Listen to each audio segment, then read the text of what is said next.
You guys ready? No. Of course. What do you mean? No, we're not even doing anything special or difficult today. Actually, it depends entirely on you guys. You never know. You never know. That's true. It entirely depends on you guys. You could choose to do anything. I don't know. Get imprisoned again. No, I'd rather not. Thank you. Listen. Thanks for the offer. I'll say no. In the 7 years, roughly, that I've been playing this game, I've never seen a player get imprisoned. So I'm glad to be your first, Robin.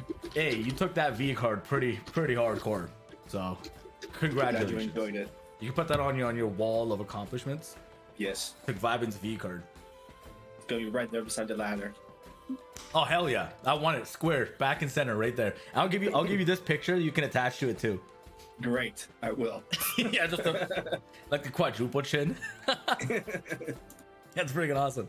All right, so we're down a player today. I'm gonna quickly get into the recap and we'll jump in because it is a shorter session. I do not want to waste too much of your guys' time. I want you guys to have a good play period here. So last episode, we had started off with you guys dealing with the conductor and all of the crazy kerfuffle that had just taken afoot. The menagerie setting loose, a lot of the civilians dying, the conductor being in a stunned situation, these massive demons that had spawned out, little tiny ones too, and then the horde of adventurers coming from the tavern from inside Feywind. You all very quickly and efficiently managed to deal with the situation with a minimal, I'm gonna put quotations on minimal amount of casualties, and still managing to save a large cluster of the civilians, enough where your name is now recognized and being spoken throughout the town, right? You guys finish up the events there. You notice that one of the individuals throughout that entire event was wearing a plague mask, and they drugged the conductor out and into the back corridors of the tent space. After all the fighting was finished, you rushed back there to find the conductor tied and bound to a chair as this person was slapping the living crap out of this person, trying to extract information. Seeing your opportunity, everybody kind of got an opportunity, got a chance to slap the crap out of him too. And you guys started to try to pry some information out of him, not really giving much information. And this lady who called herself Evelyn had executed him. At which point he just reduced to dust and basically just a pile of dust. She told you guys that she was employed and that she had very direct instructions to execute him or to try to get as much information out of him as possible. Having finished her job, she left through the back door and went about her business. You all tended to the wounded, tried to help with whoever you could, and decided it'd be a good opportunity to go into the office in the back where he did all his dealings out of, and noticed that it was just a closet. Opening the door, it was a regular place. Nothing special, nothing out of the norm. And yep, that's it. There's nothing else there. Make your way back into town, lick your wounds, but celebrate for the entire evening and the following morning. You drank and had a jovial time with one another and the remaining alive adventurers, one of whom you found out was named Beowulf. Massive, muscular, barbarian folk dude, had his own entourage of Vikings, effectively, that were just partying it up. Norback, you paid for the entire evening out of your pockets, and at Yoster's Inn, the most expensive place in town.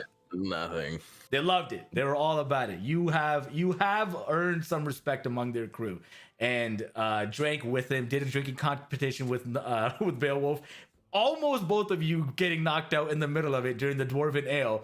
Coming out strong in the ending, earned more respect in his eyes as the barbarian that you are. And after all of that was said and done, the following morning you awoke fully refreshed, fully back in your faculties, as the city is dealing with the happenings of the mass event of the sacrifice and everything at the tent. Everybody spread out to try and recoup some of their inventory and their equipment. Kanan, you went and you tried to find the home that you were told happens to have a bizarre child, a child that their parents seem to think is possessed or something's wrong with her. She's not who she normally was. You guys went and investigated, definitely found out some weird things have been happening since they came back from a camping trip. The daughter's been acting bizarre. Animals have been found dead around the property, dogs, squirrels, rabbits, things of the kind. In the bedroom, you guys didn't find anything. However, on the outside of the window, found scratch marks that connected to the building next door, and did some investigations. Also uncovered that there are 2 spots at the corner of the property in the back that are buried. Somebody had dug it down, and there are probably roughly 7 to 8 corpses, some old skeletons and some relatively fresh, still decaying flesh of different creatures. Again, dogs, cats, rabbits, squirrels, things of that kind. And then, 3 other party members went to the Grand Master to try to get information from him, and he basically said that he didn't have any information to give. I forget the conversation. I'm pulling a blank here, but if you guys can, I can go over it if you want. Yeah, go for it. We went to see the conductor to see if I was free. We also wanted to have some information about what was going on. That's pretty much what we know. Thorfinn did know that there was 6 people allegedly that were kind of connected, and that was the extent of the conversation, really. Yeah, he did say that the 6 of you, and then he doubled back and said the 5 of you. He almost seemed to have caught himself slipping up a piece of information. At that point, you guys have gotten together in the center of town, and that's where we're going to start our episode today. You guys are in the center of town, and just having finished the small investigation there. And hey, Rebel, thanks for the sub, man. That's awesome. 18, what a legend. And then also the information from the Grand Master.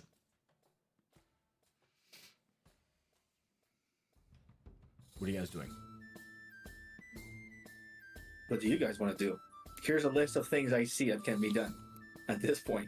We can continue the mission in where we're at with the little girl. We can go to the swamp where there was goblins. Maybe find a troll also on the way or something. There's a tower to the west with where Beowulf is going to be. The fantastical forest where the elf kind of escaped. And Winterfur to help Thorfinn. Yeah, aren't we trying to get to Winterfur within the time? Like we can travel time for the tournament? I think so. I think that's probably a good idea. Mm-hmm. We'll just try to finish up that what we can with the possessed girl mission, and like find transportation out of from here to Winterfur. Maybe an escort job. Yeah. I said with the girl, I say that if we don't have enough time to do that, we can always turn in what we found to the temple, and hopefully that'll at least give them a head start with it.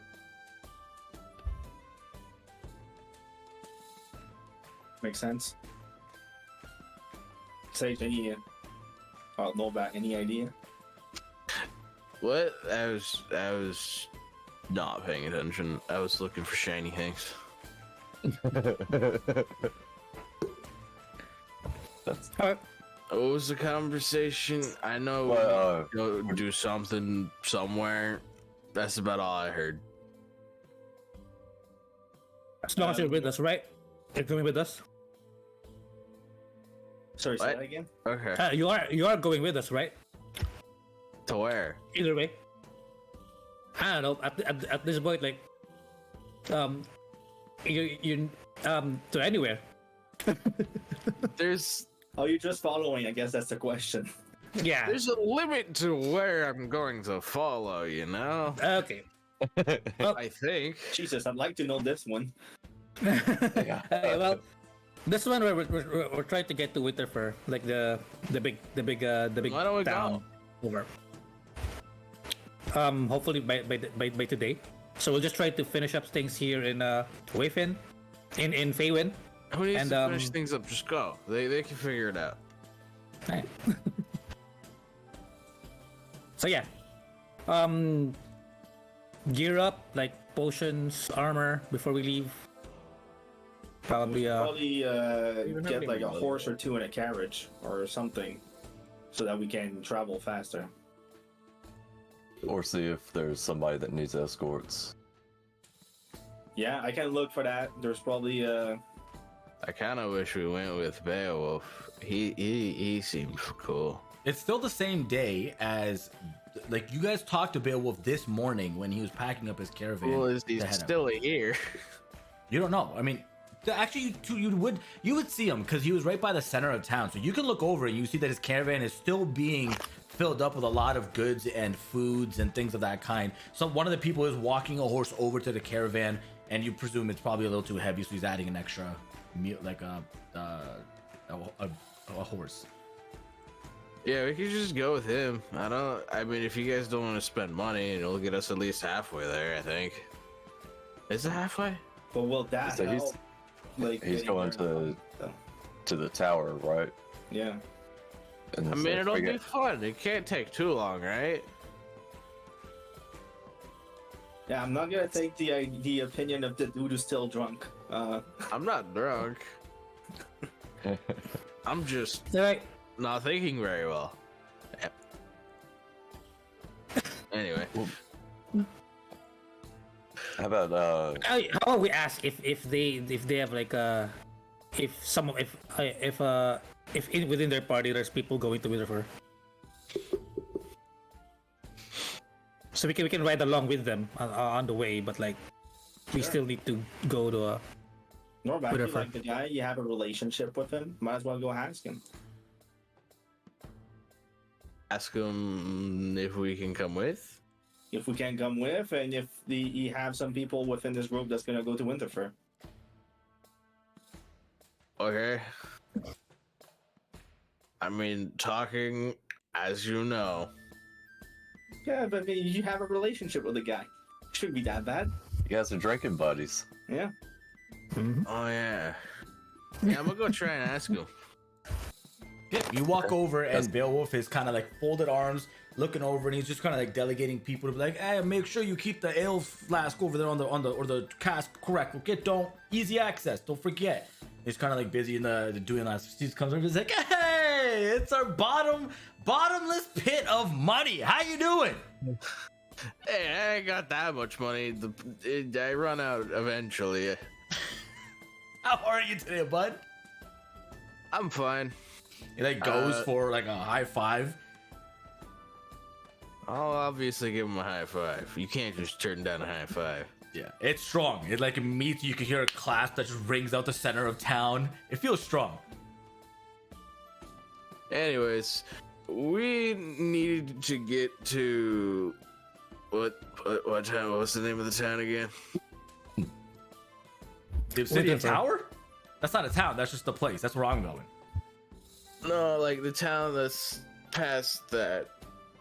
He like grabs one of his buddies that's walking by the scruff, like the top of his frilly like jacket. He's like, "Hey, the city close by the tower. What's it called?" And he's like, "Winterfur." He's like, "Yeah." Shoves him. He's like, "Keep doing your job." That place. You're going to Winterfur?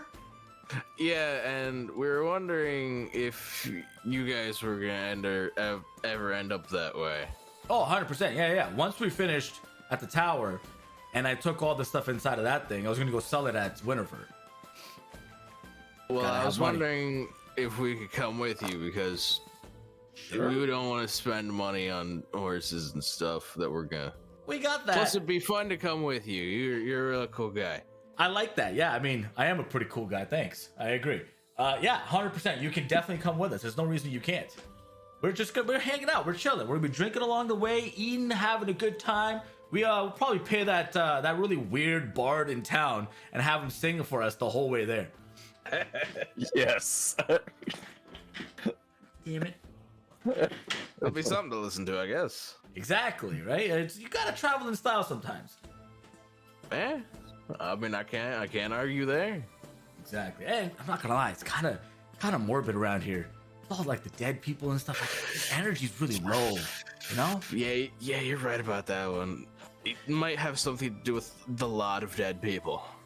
Oh yeah, no, that's exactly what I'm saying. There's a lot of them, even adventurers, and they're just like crying about it all. Like, come on, people die, man. Let's go. We gotta do things, places to go. You know? Crazy. Yeah, I should probably go tell them that we can come with, so they stop thinking of a plan or something. I don't know. Wait, well, hold on. Wait, before that, when are you guys planning to leave? Whenever, I think. Like, they sent me to talk. I do not know why. Okay, how about a few hours? We'll have everything ready. We'll be waiting right here. When you guys are ready to go, we'll head out. Okay. A little bit after mid-sun. Okay, I'll see you then. Perfect. And he just goes and like taps you on the butt, and he's like, "All right, see you a little bit." And he continues about his business with his people. Hey, it's a real bro. Yes. Like Yes, a locker. he is. He's like a locker room, bro.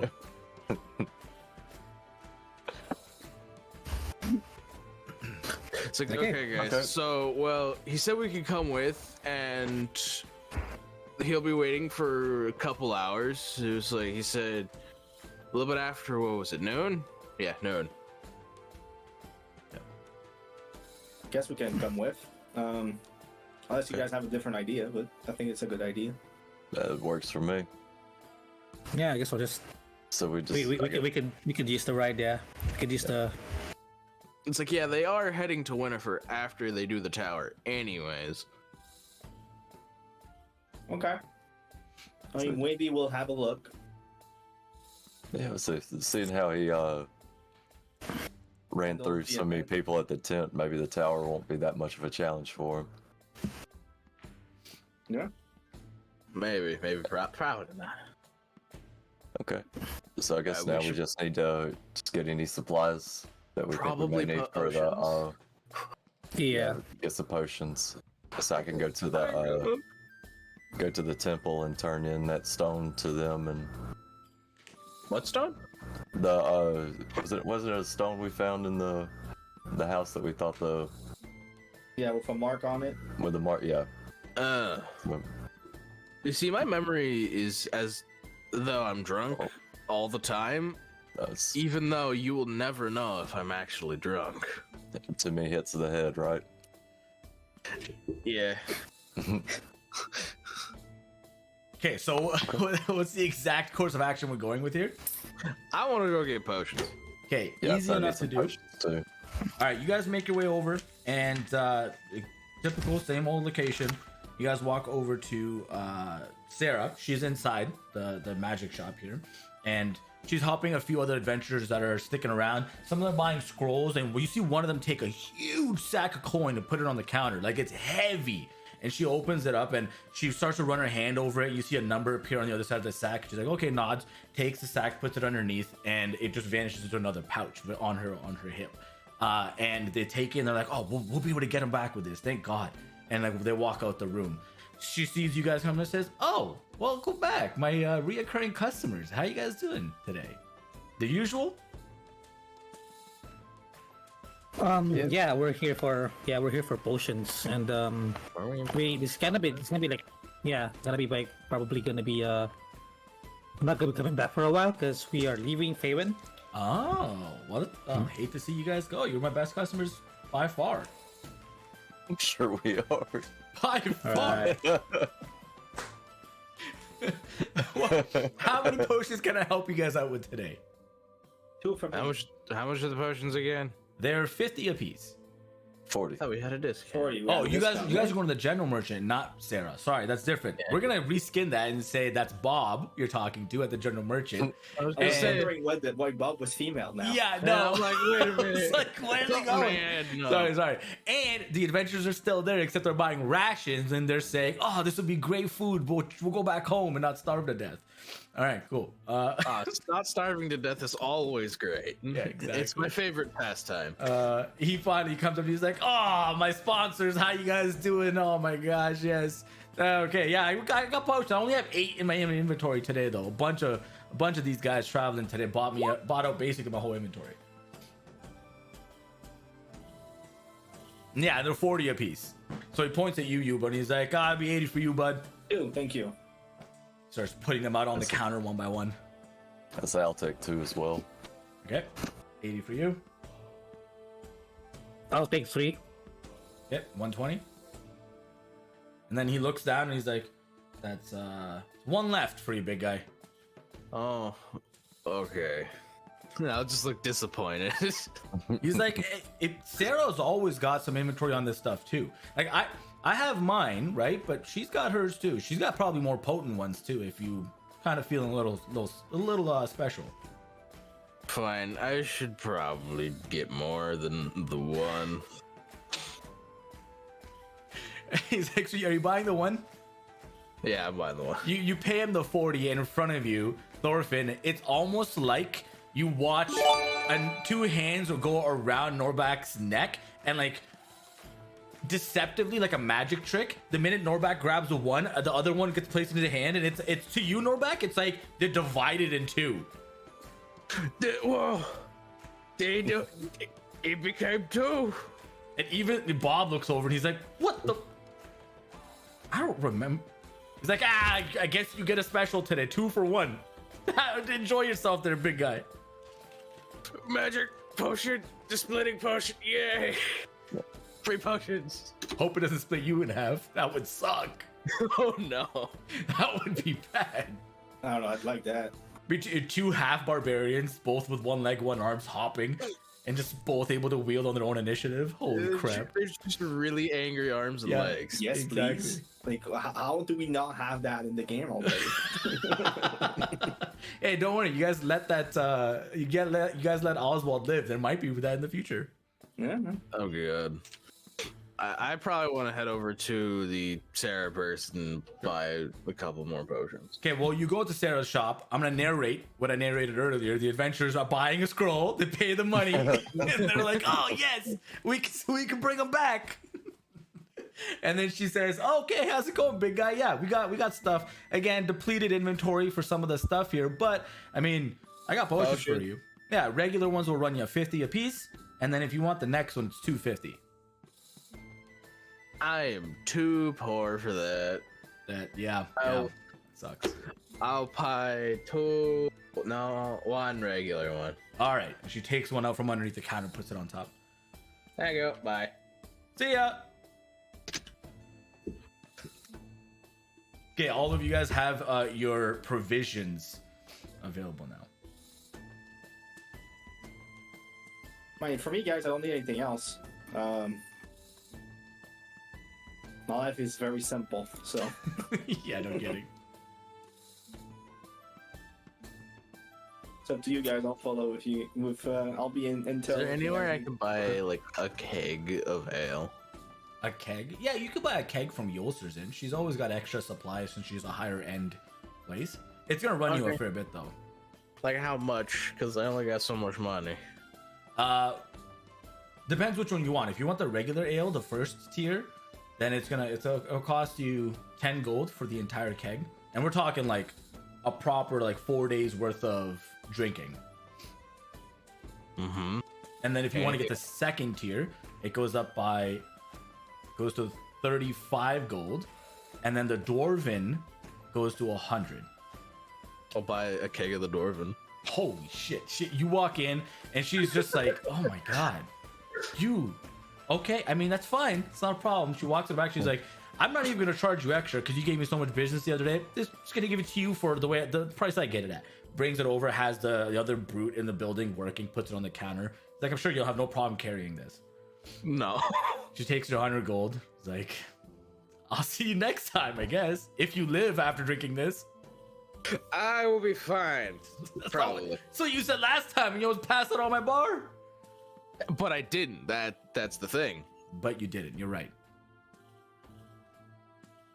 You currently have a full keg of Dwarven Fire Ale. Okay, I'm gonna go towards Beowulf and put it on his cart, or tell him I bought it. And is it alright if I put this here?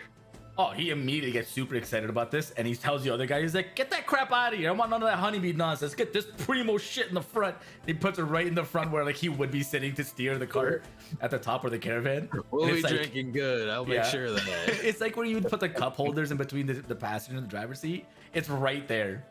Perfect. It's like, you're driving shotgun with me. We're gonna practice this alcohol. It won't get us again. Yeah. Well, not next time. Don't worry. You guys are technically, I'm gonna say you guys are all traveling together when this is all happening. No. Okay. So you guys know of all this happenings and everything. So you're together next to Beowulf as this is going down. Okay. So I'm gonna head over to the temple before it's too late. You make your way over. It's a fairly busy atmosphere here. You can see that a lot of the priests and the brothers from the different temples, one from Odin, from Heimdall, you can see a different one. Like they're all running around trying to help as many people as they possibly can. They're actually more directed attention towards people that are like families that are left without loved ones, right? Like the top, like the male, the female, male. They're just a couple, no children. They're tending to their grievances and like their grief actually more than anything else. And Laos sees you coming and he kind of like calms one down and makes his way over to you. And he's like, I'm sorry, I can't go anywhere today. If you need me to, my hands are full.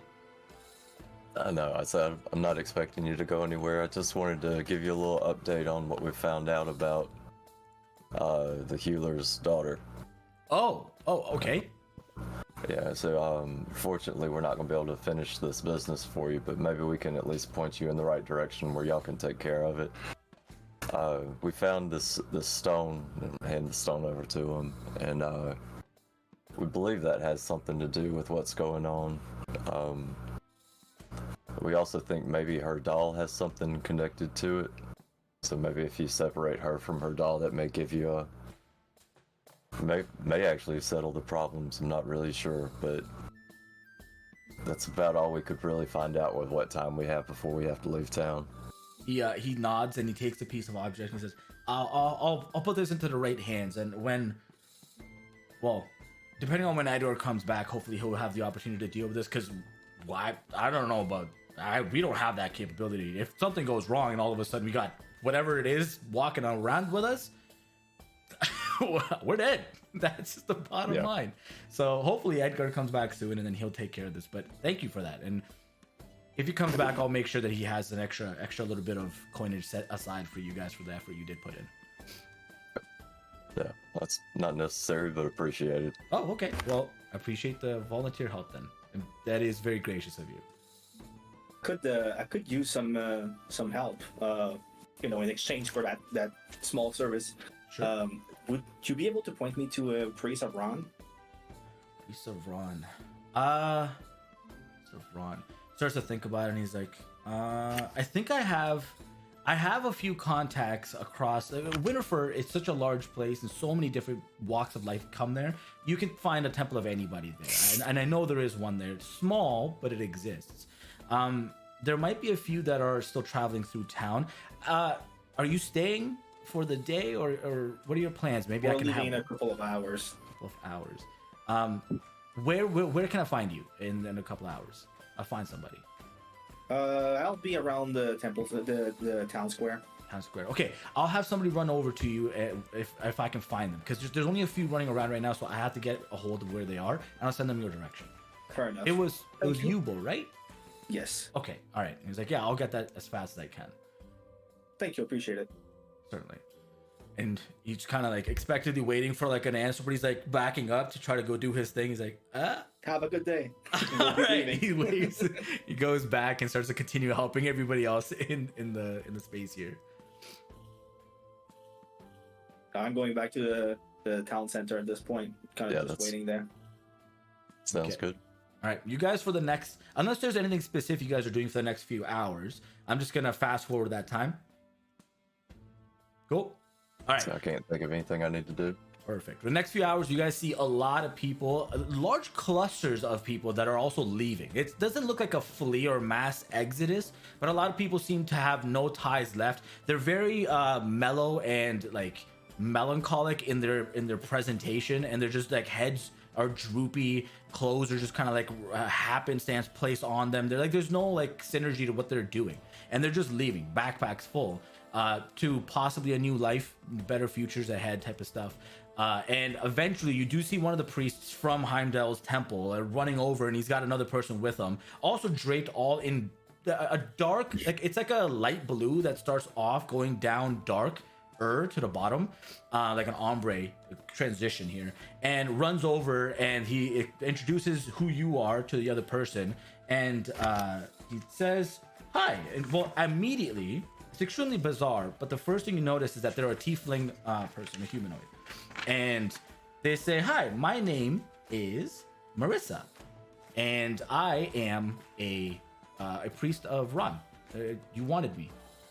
Right. I've talked to a couple of priests from Ron yesterday at the tavern, and I really liked their philosophy, and I wanted to know what could I do to kind of please Ron. Maybe I would like to maybe steer into becoming a cleric or a priest of Ron.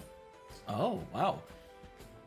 Well, we all began with just trying to help those that are traveling across the world have safe passage from one place to the other, and especially any voyage that goes over the sea. There are a lot of those that find their end during that time, and our goal is not to get them to their end. Our goal is like their death. It is to prevent their death, but if they drown, then our goal is to pray and make sure that Ron comes down to collect them, versus a Valkyrie if they're a warrior, and go to Valhalla, because Ron is giving them eternal rest versus eternal combat and fight.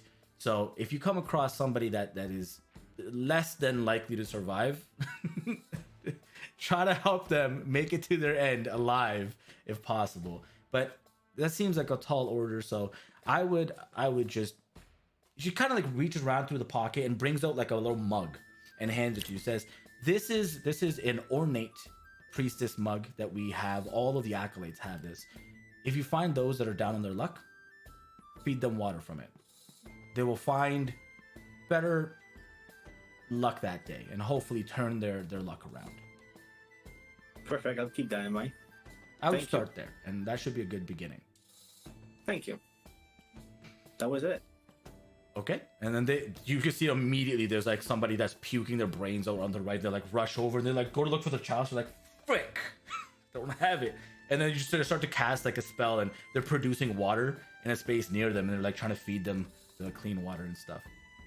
Okay, time passes. Beowulf is like, everybody saddle up, and all 8 of his Viking buddies start to like, almost like a clown car, start to rush inside of the caravan. Does not look like it can fit them, and you look inside and there's no trickery. Literally, they're just jam-packed inside of this space, and there's like a bunch of sweaty skin-to-skin dudes that are hairy as all hell. They're like, rah, losing their mind, telling stories of grand adventures in the past and like crazy things and their like sex lives and all this other like nuts. It was wild. It's just like a bro fest among dudes that go to like golf. It's finally something I'm used to seeing. Yeah, Beowulf points to you guys and said, you guys get the primo seats at the top.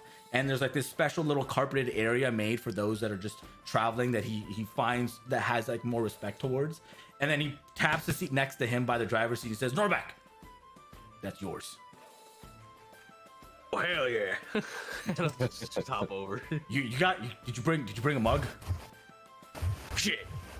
Don't worry about it, I got you. And he like reaches over to the left side, pulls out 2, and he looks inside of it. They're like really dirty, spits it on both, and takes his like, not loincloth, but like his wolf pelt, and just like cleans it real quick. And he's like, here. And he starts to he pours a little bit of the dwarven ale in his, and he starts to drink, and he's like, oh my god, that's probably shouldn't be drinking and driving, but you know, it's okay. You can cover for me if anything goes wrong, right? We're okay. We're okay. Yeah, it'll be fine. It'll be fine. You guys are, you know what? Give me a Constitution check. Oh, for me already? Yeah, it's that strong. Oh, he succeeds. He's good. It's like right out the gate. It's just a regular thing, huh? Oh, okay, all right. You feel tipsy right away. You're not like destroyed, uncoherent. It's fine. You feel tipsy right out the gate. Externally stoic as fuck. Yeah, exactly. You guys are begin your travel towards the Obsidian Tower, headed out west. And the first day is absolutely beautiful skies and looks gorgeous. Can I get 2 rolls from anybody? Let's have Sparky give me one, and then Kanan give me another one. It'll be a D10, D6, please. Nice. Okay, perfect. All right, so on the first part of your leg, it's gonna take you guys roughly 5 days. Well, no, it's halfway. So we'll say it takes you guys about 3 days to make your way over to the obsidian tower. And on the first day after you guys rest, no problems whatsoever. The next day is full of rain. It's just a constant downpour, and it's brutal. What's his name? Beowulf has had a tarp that's thrown on top of all of his goods, and he's hunkered it down. The guys are all loving it. They're outside, just like bathing in it and loving it. Like thunder strikes down on trees nearby, and they're like, "Oh, that could have been you, Steve!" And they're like, "Oh my god!" They're losing their crap over it. And they're like, "Whatever. If it hits, it'll be freaking great story. Just don't die." And they continue, and you guys are having a great time. You see a lot of bizarre life that like animals and normal beasts and things that are traveling from coming out because of the wet rain and whatnot, but nothing eventful happens in the next one. Can I get somebody to roll me a d20, please? You guys come. All right, go for it. Oh, never mind. You got it. Okay, you guys continue on your second day. It is crazy windy. It's just like fluctuations in weather. You're not sure what the hell is going on here, but it is extremely windy. And at one point, Beowulf completely stops the horses, and he's like, "Hey, everybody, shut up!" And everybody starts to like get quiet. And he kind of looks around, really confused, and he's like, "We got to get into the woods." And he starts to put his cart over towards the trees, and like a fair distance inside of it too. And he's just like holding steady. And you watch as he gets off calmly, tells all his buddies, he's like, "You guys know what you need to do. It's evasive maneuvers." And they're like, "Oh, really?" And they all immediately go and rush underneath the caravan. And he picks it up with like one hand almost. A little bit, not like completely clears it. And he gets underneath it as well. And he starts to hide underneath. And he's looking at you guys like, "What are you waiting for? The evasive maneuvers. Let's go." Wait, what?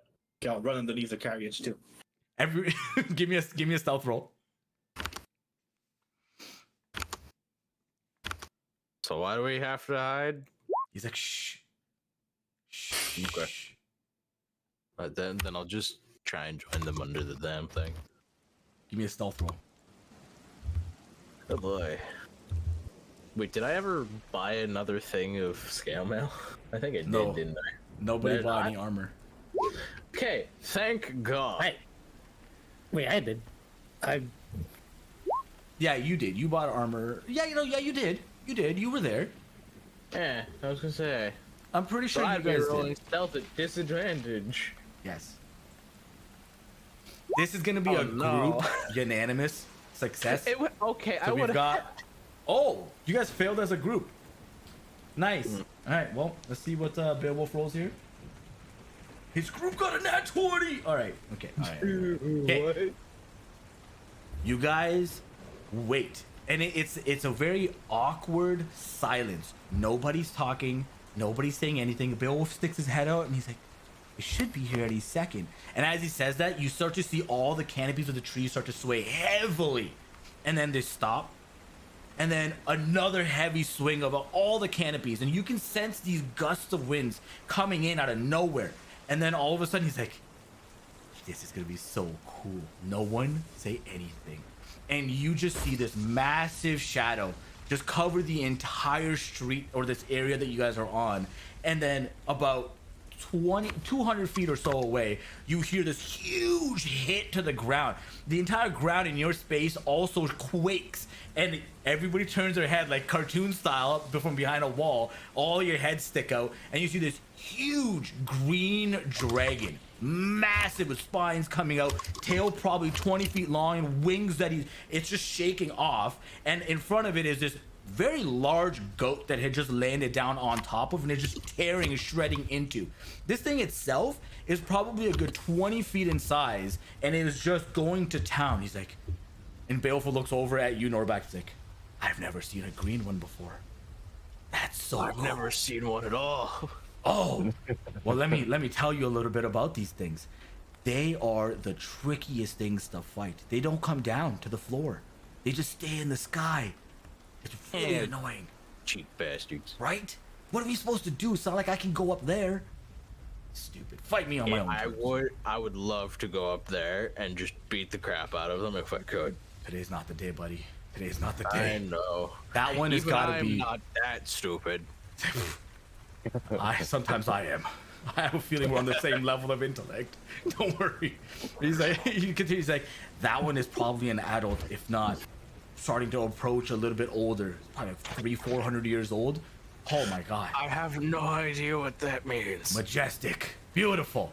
And then it waits a little bit longer, and it picks up its food and begins to fly off and into the westward forest line that you can see the very, very far distance. The entire travel here, you can see sparse trees that like have their own outcroppings, but for the most part, it's like a large savanna. It is just for the most part, sorry, green grasslands. It's just completely empty and barren of any other life. You guys continue on your path, and everybody gets back up, and they're all talking about like, oh, I can't wait to tell everybody about this. It's so freaking cool. And like, this is why we have evasive maneuvers planned out, because you never know. And you guys go to set up for rest that day, and right before you guys are, while you guys are setting it all up, Yubo, you hear a voice in your head, and you hear it's a very small, like almost childish voice, and it goes, where did I write this down? Here it says, "Please help! Hood's drowning. They must not die." Who? Hoods. Please help. Drowning. Who are you? What are you? What are you doing in my head? It repeats it again. It says, "Please help! Hood's drowning. They must not die." Can I just look around, see if I see anything? I don't. Give me a perception check. I can imagine he's just speaking out loud. It's just like, what the hell is he talking to? Yeah, no, you see nothing. Does it just keep repeating itself in my head, or Well, when I every talk to time you it, prompt it, essentially? it repeats itself. Yeah, it Okay. seems to get like weaker and weaker as the messages go on. Where are you?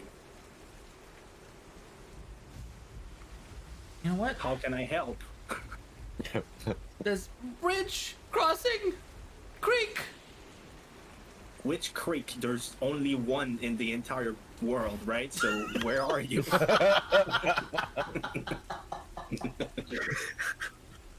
He may not have his fireballs anymore, but he can still do a sick burn. Oh my god. That's a good one, Joe.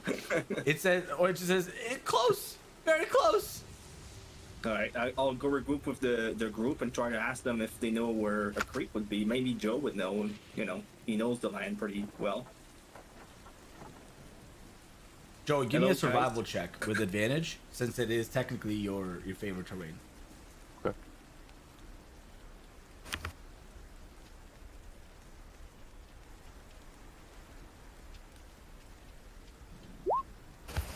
Oh my Nailed god. it.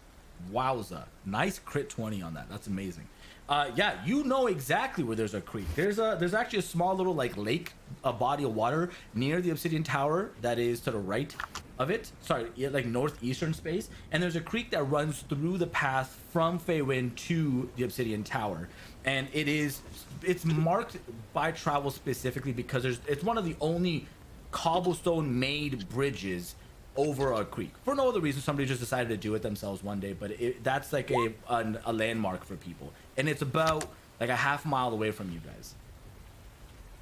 I kind of want to go there, guys. I'm not gonna lie. If I'm hearing a weird voice in my head just after talking to a priest about helping people, I'm pretty sure it's a good idea to go help people.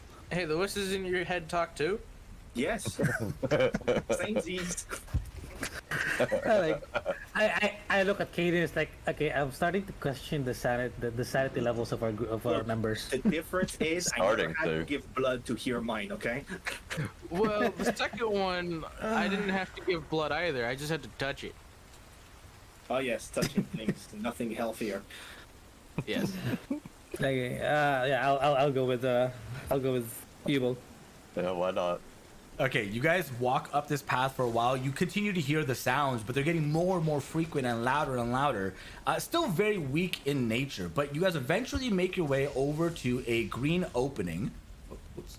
a green opening where the trees have basically parted ways, and ahead of you in the distance, about 120 to 130 feet away, is a stone bridge that crosses over to the other side, a small rolling creek below, and you can see one figure that is entirely cloaked in like a tannish type of a robe that is walking over the bridge to the other side.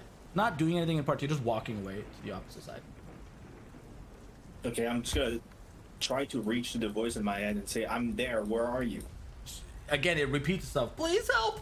The herd's drowning. It must not die. All right, guys, I'm gonna go see the river. I'm just gonna like basically bolt at this point. Okay, funny enough, you happen to take the path on this, but like I'm not even shitting you when I say this. You literally took the path where this thing is, right in the tree canopy. You're running over and you run between these two trees, and above you, you see the two drapings of wings. They're sterling white with flecks of silver feathers. And it looks like a cat at first when you follow the wings over, but these wings seem to be attached to this creature, and the tail, it looks completely beaten and battered. It is drenched wet, which is bizarre since the day, like it's extremely windy and not raining anymore, but it is completely drenched, and you can see it kind of like weakly, very sickly lifts its head up and repeats it again without speaking, with its mouth open, and one of its wings points up and over to the side where the river is, off to the side up top, and tells you to go in that way. All right. Well, since it's beaten up, I want to try and reach it and give it a little bit of the water from the thing that the priest gave me. Sure. You can jump up, grab its wing, and you're able to pull it down and catch it soft, and you start to feed it the water, and immediately you can start to see that its chest expands and it starts to feel a little bit better, and you can rest it down or carry it with you. All right, I'll pet it gently. I'll essentially ask it if you want to be with me or not. It says, it repeats the sentence again. Please help. Okay. Hood's drowning. They must not die. All right, I'll just beacon the group to follow, I guess, and I'll try to get going. Okay. I will. Around for traps or something, just to be sure. Give me a perception check. I will hide my presence as I try to scout the area. Okay, give me a stealth check, please. Nice. Kaden? I'm just following Yubo. Okay. Yubo, you start to look around with your perception, and you don't see any traps, but what you do tell is there was a traveling group of people that were going towards this very recently, with like some of the piles of mud along the side of the road.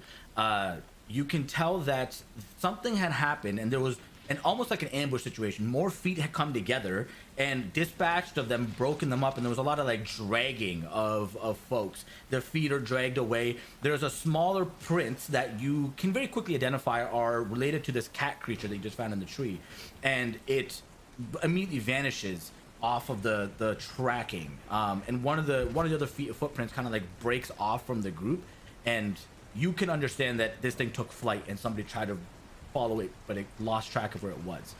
Start to following the footsteps. You start making your way over to the right side, and what you can tell immediately right as you approach this boulder is a lot of voices, a lot of sounds in the distance that sound like screaming, like a struggle of sorts, and you can see there are 4 more of these cloaked folks and 2 women that are between the 4 of them, they're basically like having a hand to hand, and one of them is in the middle like casting spells on the other, and this one has at this point I would say walked across the bridge over here. He's definitely noticed you guys, like he's seen, like he looked over and kind of like waved and continued walking his way. Yeah, Thorfinn, you feel sufficiently stealth. I don't know how better to put that. All right.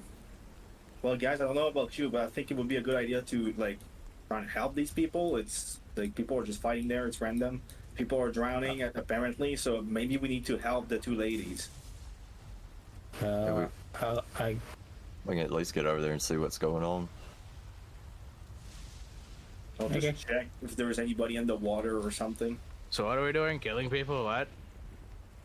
You look inside the water, and right here off of this boulder, there's already one corpse of a female that is also draped in these dark blues, and half of her body is kind of just like swaying inside the water stream, and the blood is kind of immediately dissipated in the stream itself. But that's all you see. All right, guys, there's clearly something going on here. We should charge, as far as I'm concerned. Charge? Okay. Yes. All right. Well, first of all, you guys get an entire surprise round on this guy. He's just casually walking. So right up the gate, you guys can do pretty much from where you are. You guys at the start of the bridge, you guys get an entire round to do something. You can choose what that something is right now. Doesn't matter who goes in what order. Should we? Still gonna roll initiative. Yeah, no, you guys definitely should roll initiative, guys.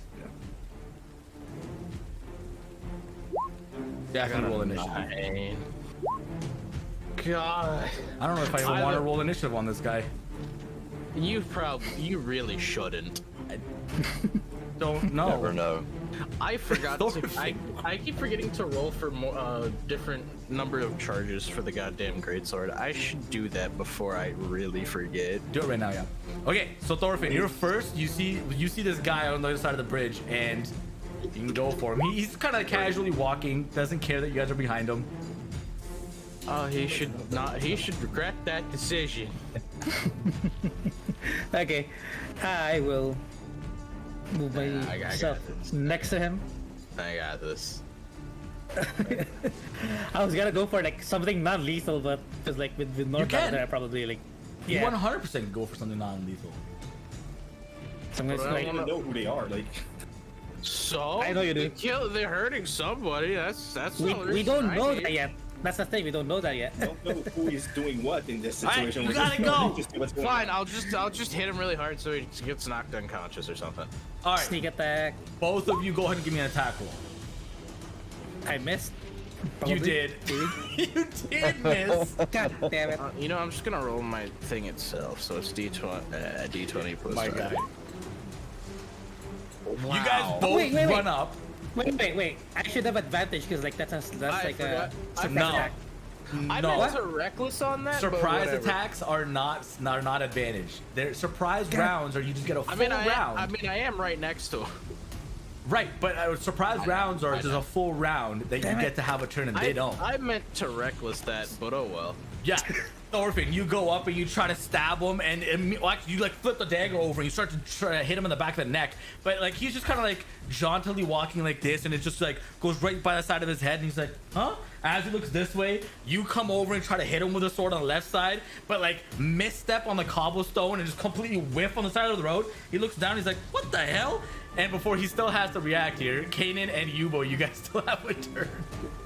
I really should have reckless because I should have known my luck. What a way to start off this episode. I'll try to shoot it in the foot. All right, go for it. You know that ale is really messing with me. You know. No kidding. That hits.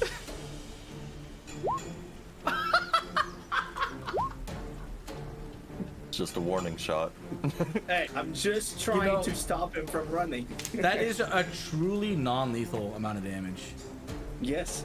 That's We're doing our amazing. best not to be lethal. I absolutely love that. Okay, Kanan, what are you doing? I'm gonna bring in Mira just in case things get rough. Okay. I don't. You should have her in your Yeah. journals tab. I'll grab it for you, don't worry. Here you go. Okay. Oh yeah. Okay. All right. I think that one's gonna be. Let's try poison this time. Okay. Cool. Yep. And I guess I'll shoot at the other foot. Maybe we can pin him down. Alrighty. Go for it. Nope. You guys, come on. And you fired the one, you fired yours. It hits him in the ankle, and he's like, ow! Turns over, and the other arrow passes right by, and he's like, what the? And he starts shouting, he's like, we got company! And he's just shouting at the top of his lungs. And you can see that he is going to use a disengage and go 5, 10, 15. He's gonna jump down here, take a d6 worth of damage. And go one more. That is the end of his turn. He did do he did do an action. Damn it. Okay, that's the end of his turn. Now I'm gonna go ahead and roll initiative for these guys. All right, hold on God, a I second. suck. We're good at combat. Yes, we're officially. You guys are struggling, man. If this is how this is gonna go, I feel bad for you guys. We'll die. This rate, we just might need Beowulf for some fucking idiots because we're the idiots. If he saw that, he would regret bringing you with him. It's like, I'm sorry, that L's been really messing me up, man. Why am I traveling with these guys? What just happened? So you guys can walk the rest of the way. The saviors of Fayewind can't kill a single dude. Right? Saviors. All right, so right at the top of the round, Thorfinn, it is your turn. Dice rolls are bullshit. Unreal. Okay. It's just like you're this most really powerful being. You rolled a 1. You do nothing. I will try and do an acrobatics check to see if I can like do a leap attack from up top to that guy. I like that. Go for it. You can add some flair to the acrobatics if you want as well.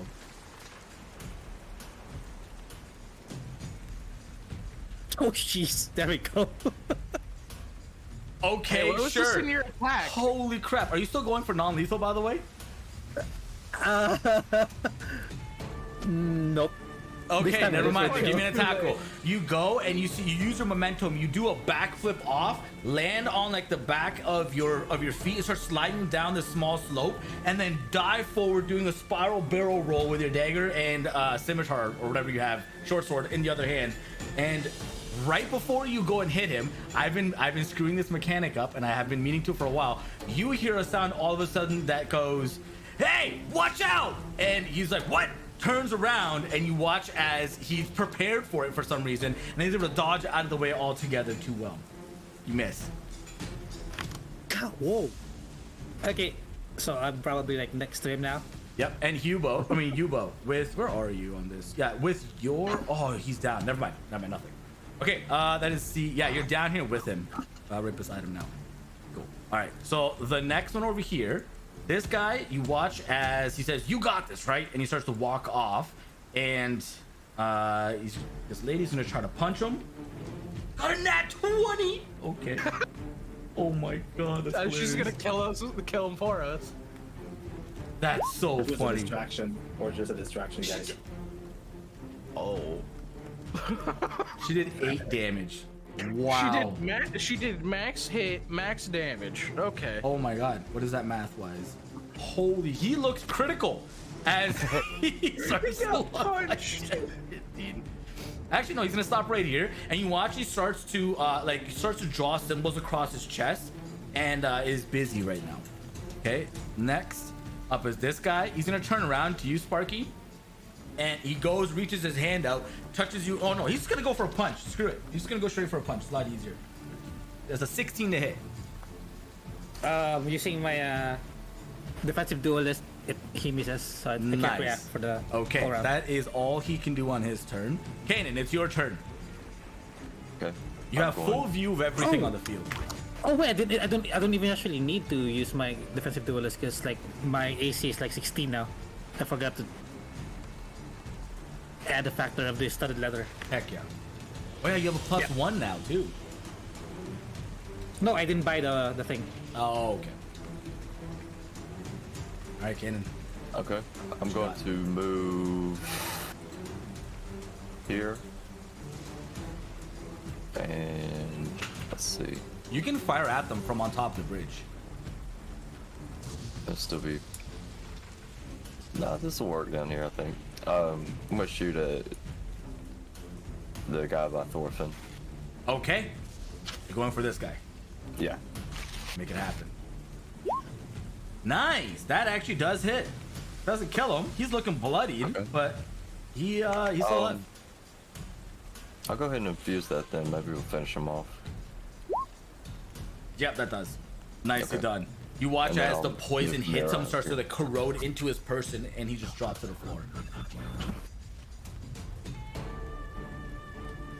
Okay. That works for me. All right, that's the end of your turn. Oh, did you go down the cliff? Did you jump down? Yeah. Okay, you are gonna take a d6 of falling damage as you take 5 points of falling damage as you jump down, and it is a heavy drop to the floor. This person over You here. made the backflip look so easy. He did. He really, really did. Affordable housing for rent in Duncan. God. This one right here, you watch as he's gonna go and punch the captive in front of him. Oh, that's gonna hit. And she basically starts to drag her out further towards the water. And with that momentum, is about to drop her into the water. But he hasn't yet. Next person here is going to position around this side and do the same to the other captive. Nope, fails to hit. It's the end of his turn. Norbak, your turn. You can see this in the distance. Feck. Alright.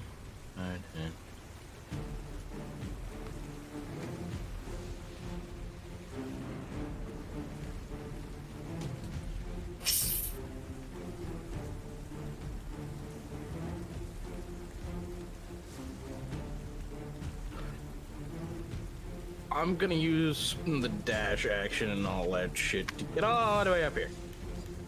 Holy crap, nice. Okay, just bolting and you jump off the side cliff here, and you are also going to take a falling damage here for 3 physical as you land superhero style, but then take off dashing towards these guys.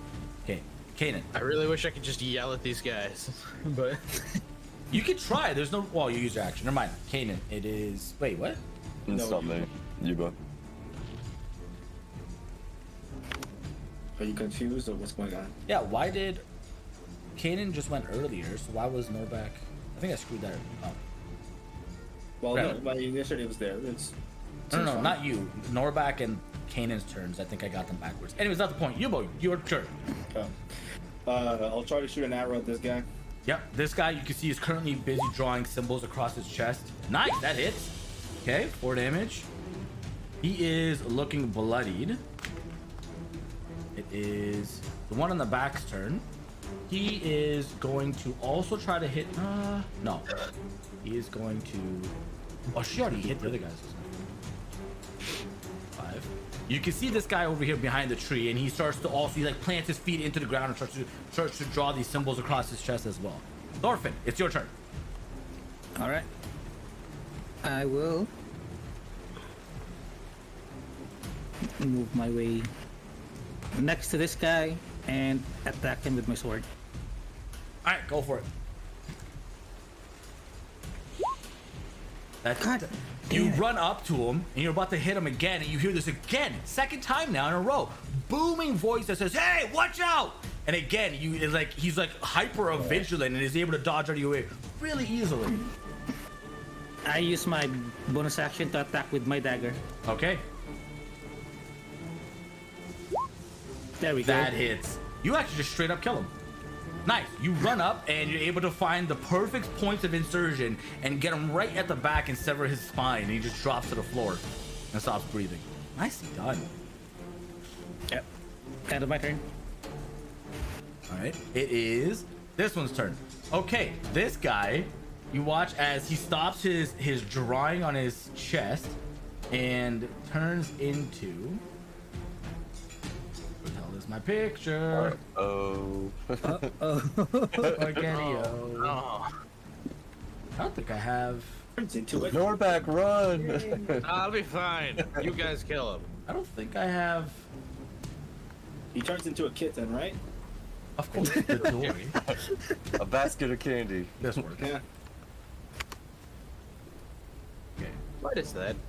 You watch as he bigger. goes, and he starts to become this huge lumbering creature, right there, and What the he fuck? he doesn't have like the blade or the weapon in his hand or anything. It's just his fists. But what you notice is that all across the skin are these veins of pulsing blue energy. Courses all across his body, and in the very middle is this extremely large pattern of coloration. And it's actually just a pattern. It's not a coloration. It's just a pattern across his body that is. I keep losing where all my stuff is. I don't understand. Like I had these handouts. Then find him. Yeah. I don't know what to tell you. Where they He's went. better. Okay, so here is what it looks like. Drop it on the field. It's that patternation right there, color pattern, and it's drawn all across his chest, which is exuding crazy amounts of energy. and he's gonna look over at Norback. So what since if we you're the- beat the crap out of the symbol? Huh? I said, so what if we just beat the crap out of the symbol? If it glowy, break the glowy. He turns around and is going to punch you twice, square in the forehead. At least try to. Hey. First to hit. Oh, that's not very good. Second one's a little bit better. Hold on. I'm trying to get to the stat block. I didn't have it pulled out. Where is it? Sorry. I didn't expect you guys to go this way because last week you told me you weren't going to. So, of course. We lied. So the first one is a 13 to hit. No. The next one is a 19 to hit. Okay. You take 13 points of ice or cold damage as you I'm watch resistant. as he. Huh? I'm resistant. Nice. So you're gonna take 7 points of cold damage as he reels his hand back, and those veins they all pulse across his arm and begin to like create frost across his hand, and it contacts you square in the chest. But you're able to take a lot of that brunt. That is the end of his turn. Itchy. It is Itchy. Kanan's turn. Yeah, it's Kanan's turn. You guys deal with the little guys. I'll punch the shit out of this big guy. I forget what the initiative for this guy was, but I'm gonna make it 14 right before. Kanan, it's your turn. Okay. 18, so I Oh, don't it know. was 19, but Yeah, you it don't was worry about that. 19. Well, the point is he's right before Kanan's turn, so it doesn't matter. Yeah. Yeah. Okay. I'll say I'll move. Move up here. And I'm gonna shoot an arrow at this one. All right, go for it. That one is currently trying to subdue this woman, throw her into the water, into the That's it river. with the infusion. Help the woman. Was that your roll to hit? Yeah, it was 16 hit, 4 Yeah, damage that- with 2 infusion from Mira. That does hit, and that is the first time he's being hit, right? Mm-hmm. Yep. Okay, cool. He is critical. Then I will move Mira there, and Oh then, no, he's bloodied. Sorry. okay. And I'm gonna bite the Words big hard. guy. Okay, go for it. That just hits. Sweet. So you guys know his armor class is 11. Okay, I think I can roll that with advantage, right? We'll see. Right? We've seen you Especially like you need to hit something. You know, I got all this pent up anger just about missing all the time. And it's really frustrating. Okay. Alright. Glowing lights doesn't distract them. It is next. This guy is gonna make his next attack roll. You watch as he throws this lady into the river, and on her way down, she hits her head on this rock right here and goes unconscious. And then he switches his attention towards you, Norback, and he's gonna reposition up here. This guy is gonna try to hit her since he's failed again. He's struggling really hard against these two, and she's gonna attack him back. Actually, she's gonna attack him back. She gets a natural 19. Yeah. He is now looking bloody. Okay, Norback, it's your turn. Big boy in front of you and an untouched guy to your right. But I want to save the woman. You have advantage on whatever you do. Who was hit? Which of the guy where it was hit by the lady? This I think this it's one the right one next next to. to him. These guys are both bloody. Yeah. Right? No, I don't know. Yeah, that is correct. Both of them are currently bloodied. Which, for anybody watching, critical is half HP. No, bloody is critical's a half. quarter. Critical is a quarter of their maximum. So if I disengage, can I still jump in and try and save this lady? You'll be in the water with her. I'll say no because that's it's effectively a grapple check, right?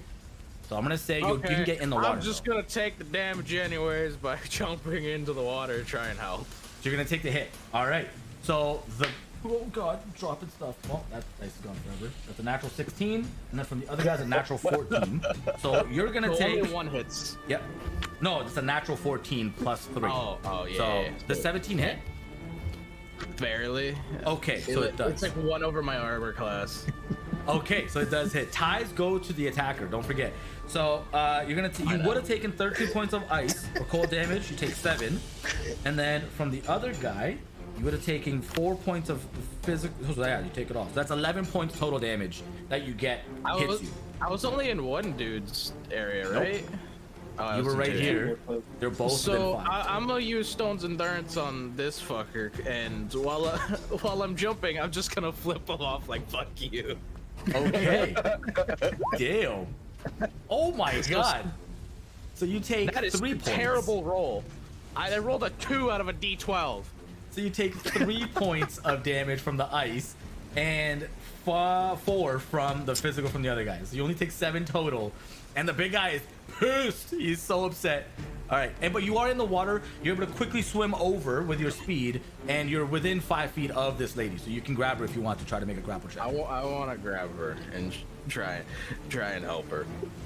I feel like it shouldn't be too hard because I don't feel like she'd try and resist that one very much. Oh, she's unconscious. She can't resist shit. Oh, exactly. Yeah, this is just to see if you get a nat 1. Oh, okay. So, athletics. Okay, athletics. Athletics. Regular. Holy shit, I'm bad. You almost did. Holy crap. Yeah, you're able to go and you have her in your arms, or you're able to like grab her by her robes at least.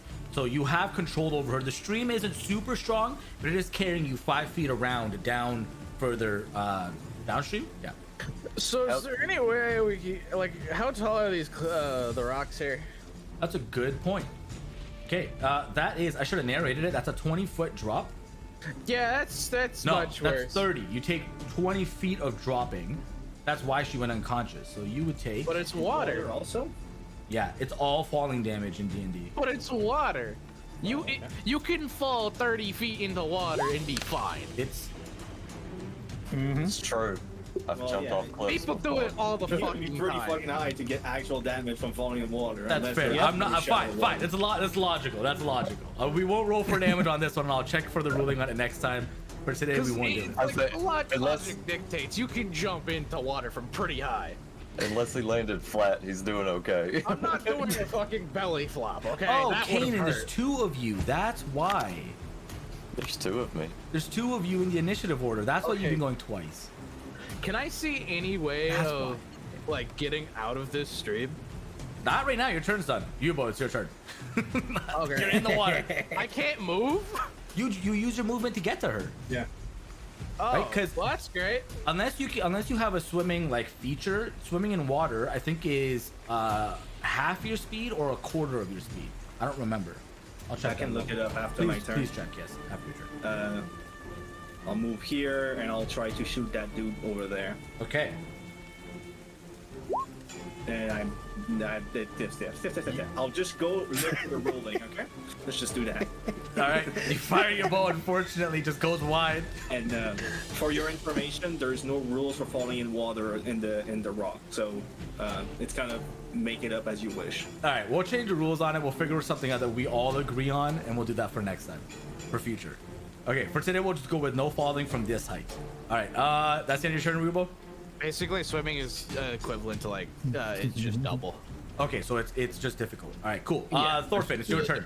You see Big Boy right beside you, who is currently just like, what? He's just kind of looking over at the middle finger you got shot. I'm attacking the big guy. Okay, again, you hear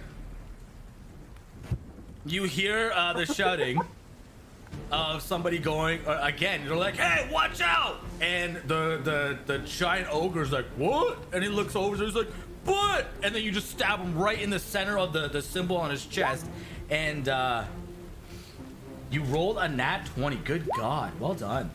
So you got a plus, so 6 will be times 2, 12 plus 4, 16 points of damage, and no critical. That's right.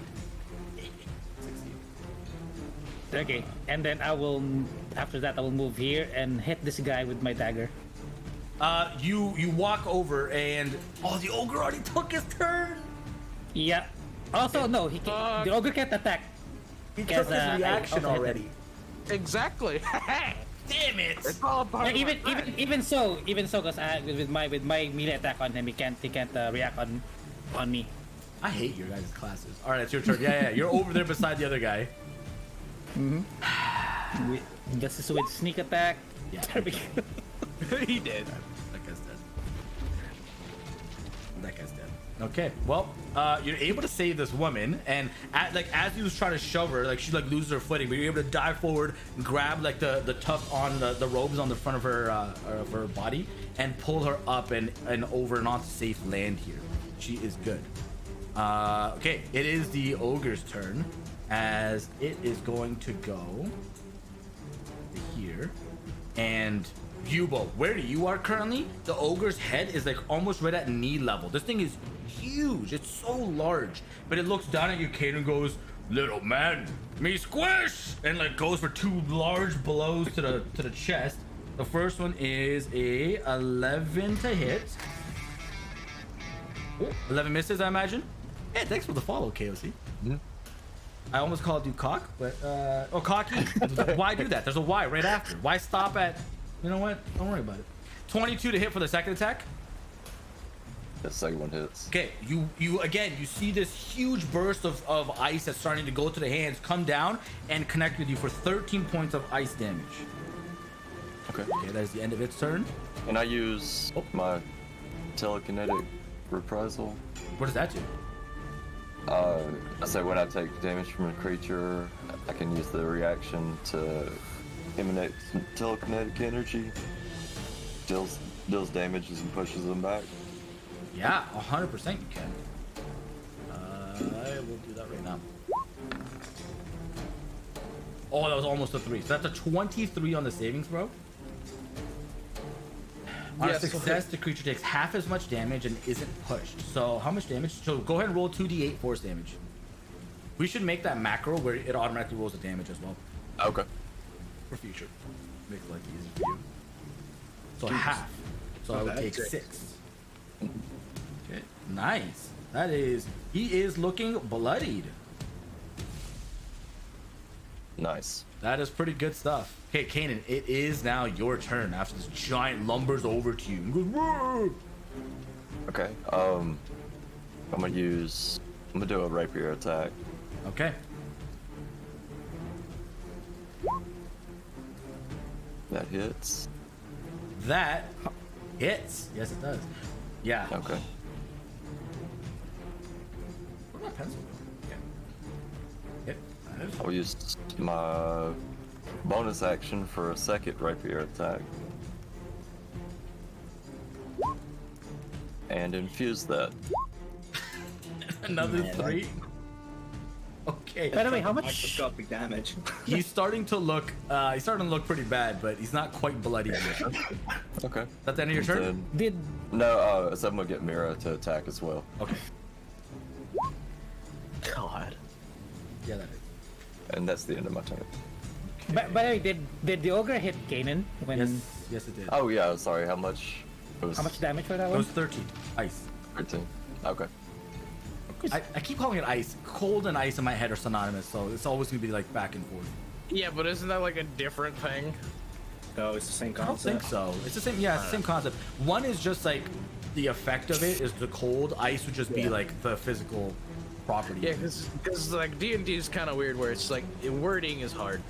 Yeah, I would argue if somebody has cold resistance, they have ice resistance. It's just stupid. I don't care. Yeah. Right? Okay, so this guy here, you watch as he starts to also. Oh, wait, he was. No, you guys killed it. He starts to draw up the symbols on his body as well, and yeah, that's what he's gonna do. That's. No. He sees the situation. He's gonna go right here, and he's gonna freaking swan dive into the water. He goes, he runs over. He's like, I don't want to die, and he goes. Oof.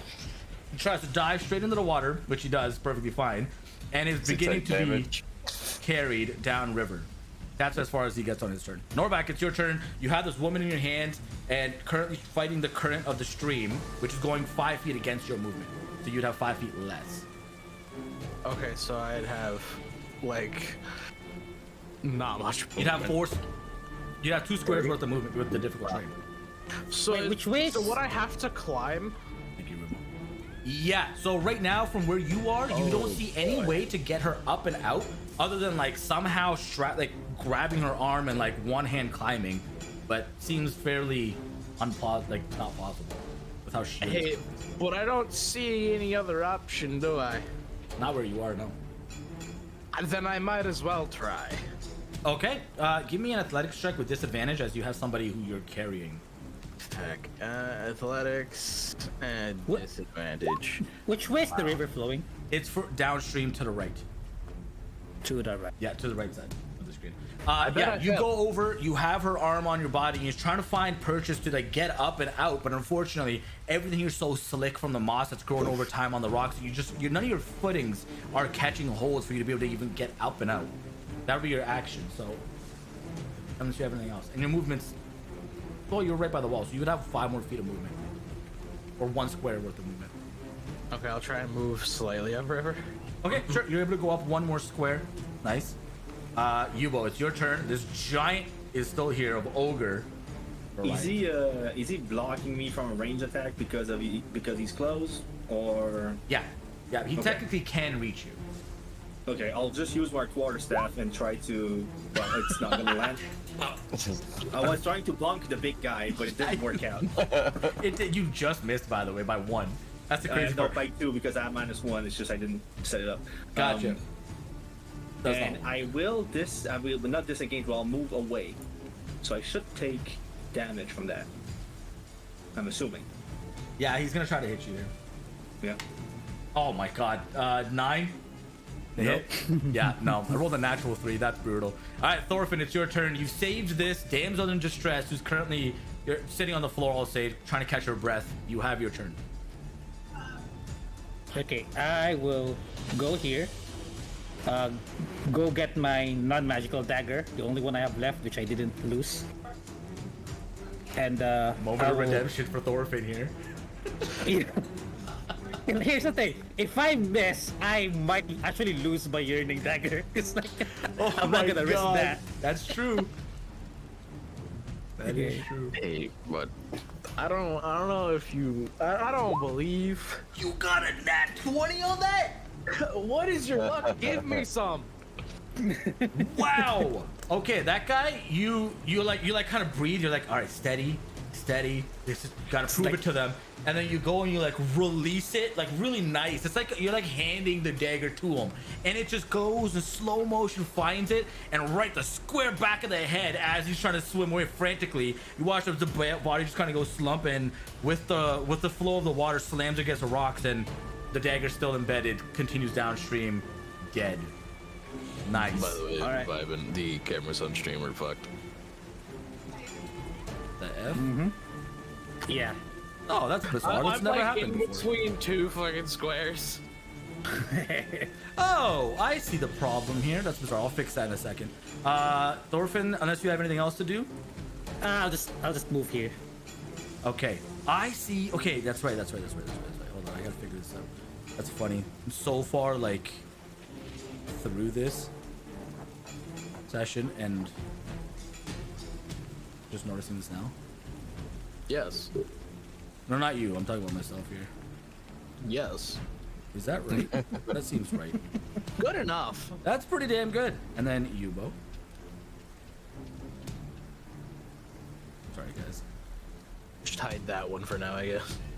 And I'm definitely not Goldar, so Yeah, you are not Goldar. I don't know why my face is on here twice. Nobody wants that, promise you. Can confirm. Honestly. Yeah. This is annoying. Twice at the face and the back of on the back of you is not a great experience. Hey, some people pay for this service, right? Yeah, I can question was scan Not for that. much. No, screw you. here Not $50 much. for your face. You dick. All right. Okay, that's Did you good. expect anything more from us? And then, Like, hold on. I don't want my face on here. I like how not a single person said, hey, we can see you twice. that's because I Not just didn't one get it. person. I love So it. You know right what? now, Actually, I'm gonna Goldar, leave this assuming one. Is reading and the like what's Well- Goldar doing right now? So Actually? Goldar was deep in his schematics book as he's trying to He's just invent really something. thinking. Okay, that makes sense. Yeah, he's busy in the middle of inventions. He just tells you guys that he is he's very, very close to figuring something out. So he needs to put all his attention on this Is it bombs? and not to be bothered. So that's what he's doing. All right, Yeah, Thorfinn, that release is the them end of your from the map turn. then. Big ogre boy's turn. Oh, you walked away, son of a. He's gonna go and he's gonna attack Mira for 1, and then you, Kanan, for the other. So Mira is gonna be a 10 to hit, and then you is gonna be a 22 to hit. You're gonna take another 13 points of cold damage as he contacts you and almost puts you into the ground. You can see some of the ground underneath you has to like part ways where the impact pushes you, but you're able to still hold yourself in place. It's not able to leave. That was 13. 13 points, yes. Kanan, it is your turn now, though. You are looking not great.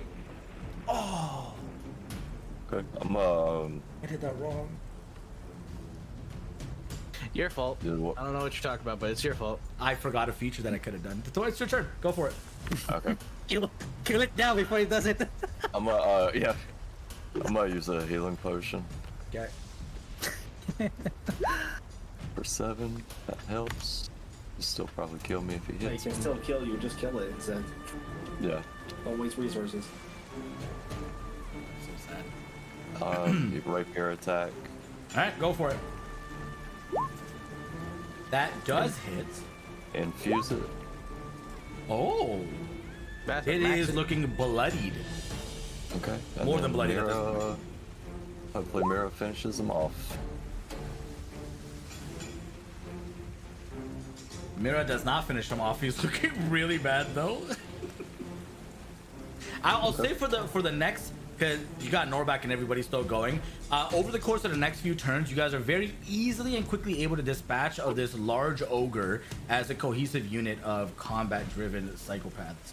So you guys are out of combat here, and Okay. Then my first question is: are these rocks poking out of the water?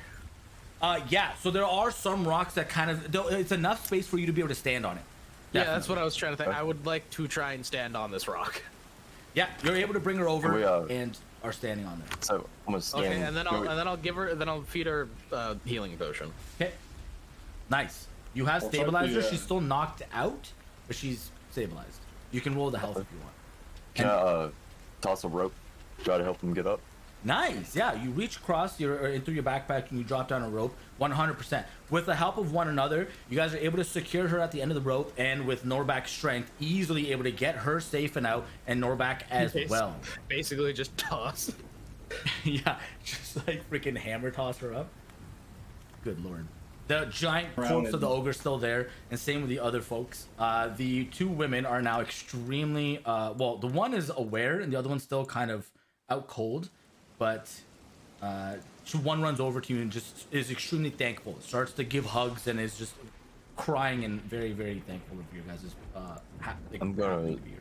The one that's unconscious, I'm trying to give her some of the water. Try to help her a little bit. Okay, interestingly enough, you pour I'm moving away just a little bit in case she's a hag. That's strong, my man.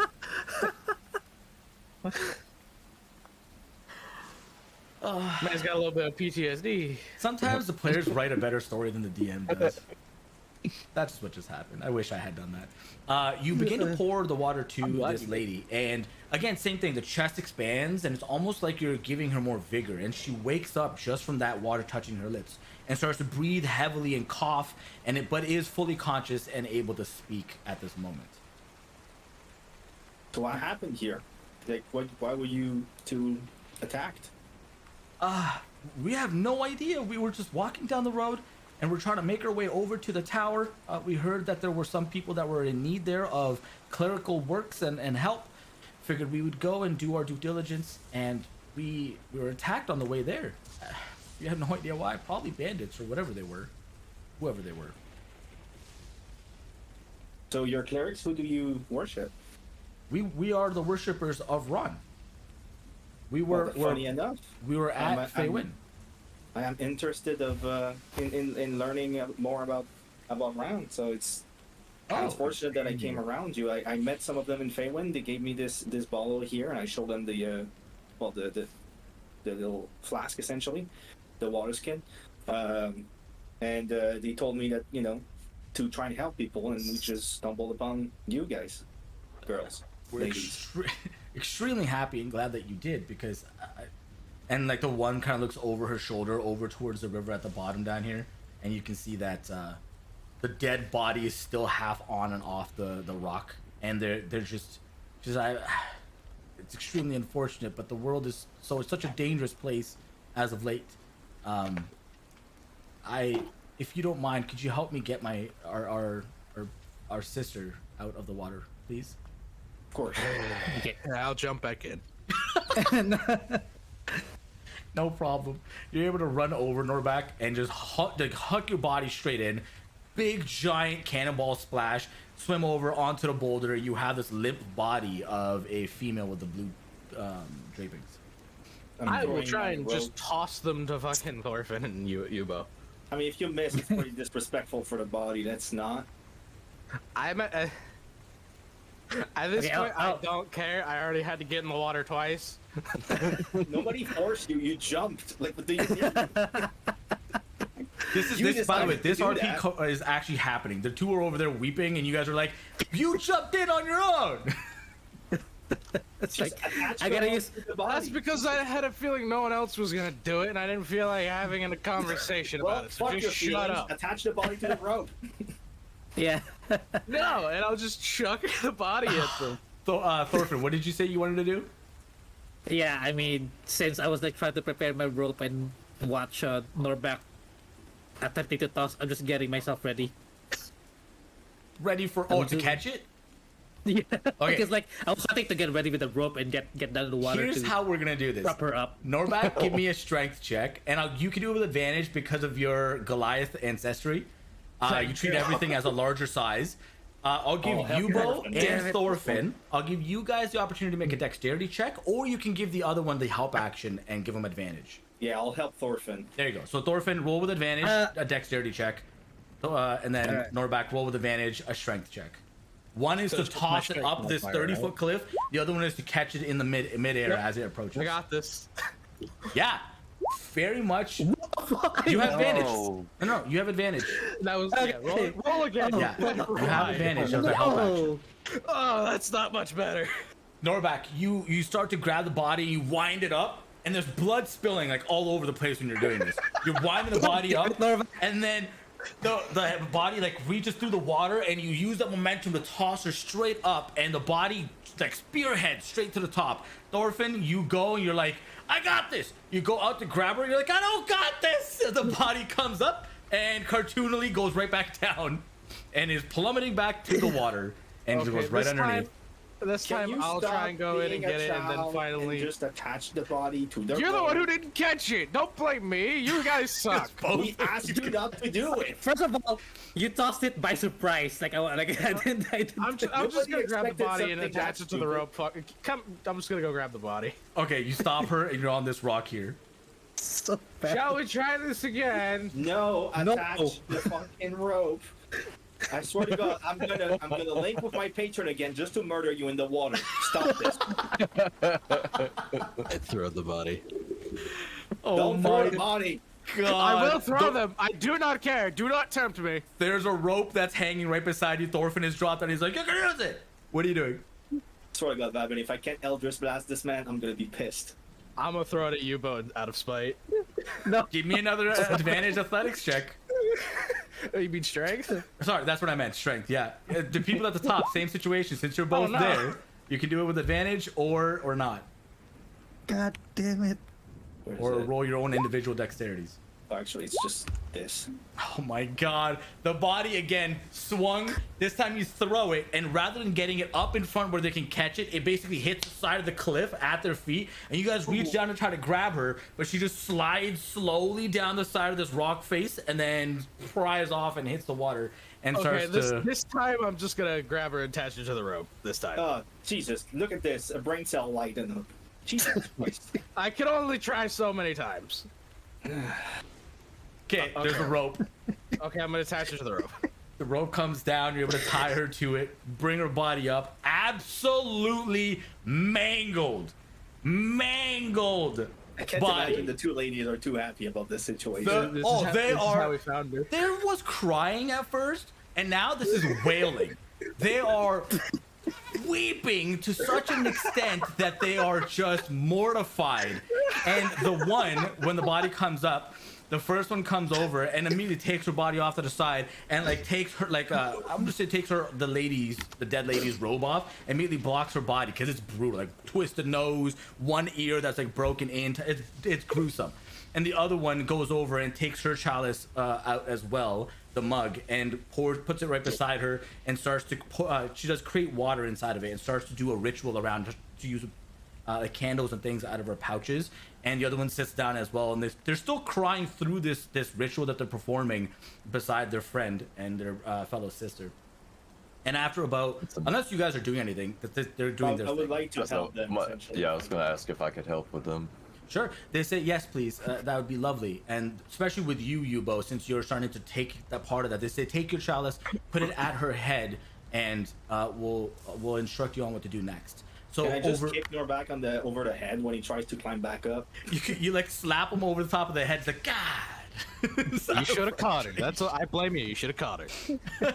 You go over, and anybody that wants to help is welcome to be a part of this. And over the course of the next 5 minutes, should help.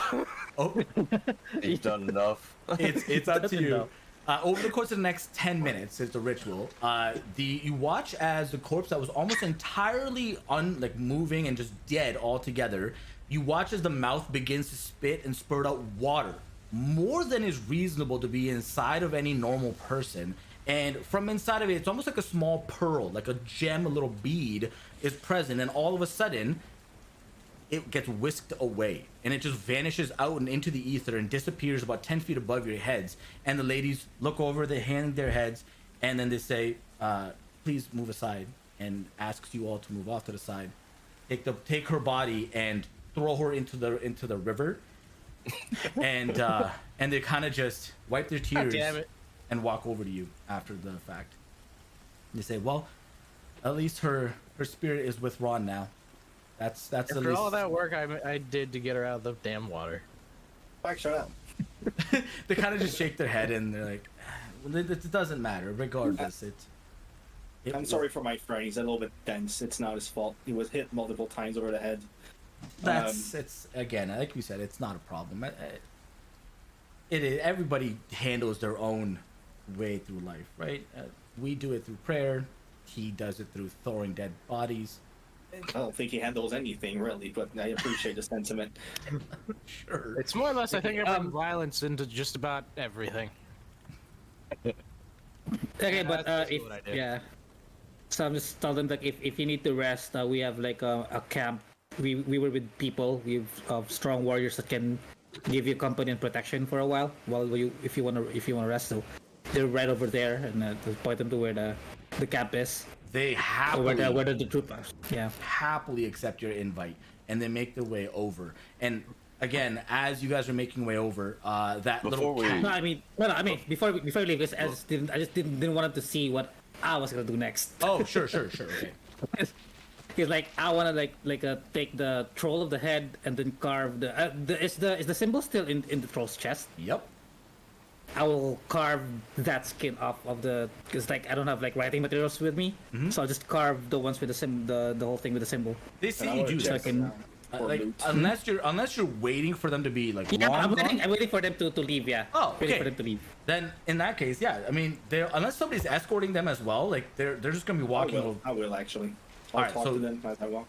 Perfect. So Yubo, then I'll narrate what I was going to. Yubo, you guys start to walk across the path and over, and as you approach the bridge, you can see the cat creature that you had initially encountered stumbling across and over towards your direction. And one of the women immediately runs out and picks up this little creature and starts to pet it and console it and carry it with you and back to the camp where Beowulf is.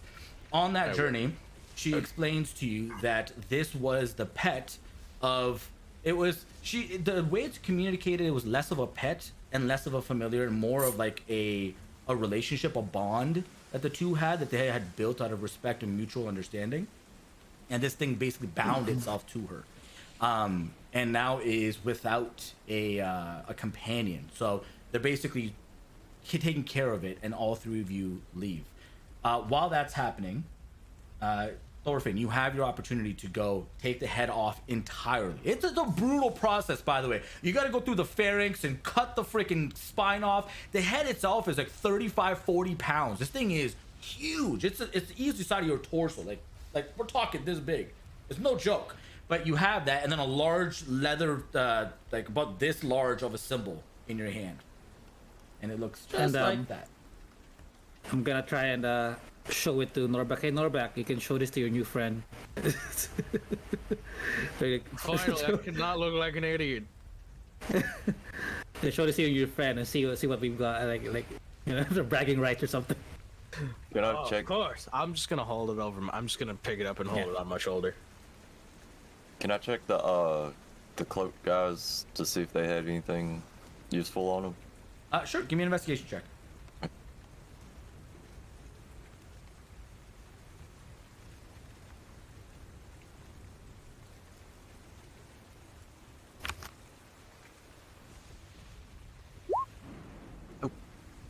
No. What you do notice though is on the back of the neck of all of them. Number one, they're all bald. All of their heads are shaved. They're not naturally bald, but they're shaved bald. So for whatever they are, they seem to be a cohesive unit because they all have this. They all also have that symbol carved on the back of their head, the back of the neck space, and they're all wearing the exact same beige, brownish type of drapings that hang down. And that's the only things you notice or find. Okay. Right. Yeah. You guys make your way back to the group after about 10-ish, 15 minutes. You both, the rest of your allies approach with a giant head of an ogre and what looks to be some type of rolled up, disgusting, red bloodied, what you assume is skin, stacked in a pack. It's sticking out like a solid 3 inches. It looks gnarly. But you guys are together. Beowulf sees you coming with this giant head. He's like, oh my god! I wish I went with you! That's sick! He's so ecstatic about it. Yeah. I'll find a way to clean up the leather skin and find a way to preserve it and hand it to Goldar to put in the Bag of holding. Yeah, bag of holding. Okay. Easy enough. Takes you a few minutes. Technically, even Norbak, well, everybody's got some form of cleaning, whether it's prestidigitation or water or something. Doesn't really matter. You guys are able to clean the skin off and make it very, very simple and your life easy for this. It goes into the bag of holding. You guys are now sitting together. This is this marks the second day of your 3-day leg. You guys are sitting together and basically eating as these women are recouping. And everybody is they're jovial. Beowulf's crew doesn't care about much of the happenings around them unless it pertains to their group. So they're just, again, they're still shooting the shit and having a great time. They don't care. Go and pet the cat, the flying cat. It welcomes you with warm, like a warm presence. It's very accepting of your petting. I would also like to try and pet the cat. It also allows it. Yep, it like perks its back up a little bit so that your hand can fit on the other side of its body as Yubo's is on the left. This makes me happy. So Yubo, is that cat the one who's like talking to you in your head? It seems so. Yes, it seemed to be. It was at least calling for me. I don't know why, but it was. I'm trying to address the two ladies. Do you know why this animal would be calling me? Like, did it ever do that before to anyone else? Or do you even know what that is? I don't. Yeah, they both kind of like think for a second and they kind of do like that half sentence, but like, do you think maybe it was? I think that also like one of those types of conversations, and then the one turns over and finally says, Yeah, I think our other sister, she also heard this thing talking to her when she first found her many years ago, and we found it odd. But from the time that's happened to now, we know that this thing is some type of a hybrid that some wizard created long time ago. We call it a tressum, and there are lots more of them in the world since they've bred and produced, but they're hard to come by in regular times. But maybe Does it have a name? We don't have a name for it. No, we barely had any interaction with it. The two of them were inseparable, and they kind of did their own thing. You're welcome to ask it for a name or give it a new name. It's up to you. But I'll try to reach to it essentially telepathically or something, like trying to communicate with it verbally, see if there's any reaction first. it doesn't react to you, although you do hear its voice again telepathically linked to you based on the information, the conversation happening. It understands what was communicated and tells you, my name is Deus, Days. My name is Deus, and I can't stay here unless I'm connected to somebody. And can I connect myself to you? You seem like you're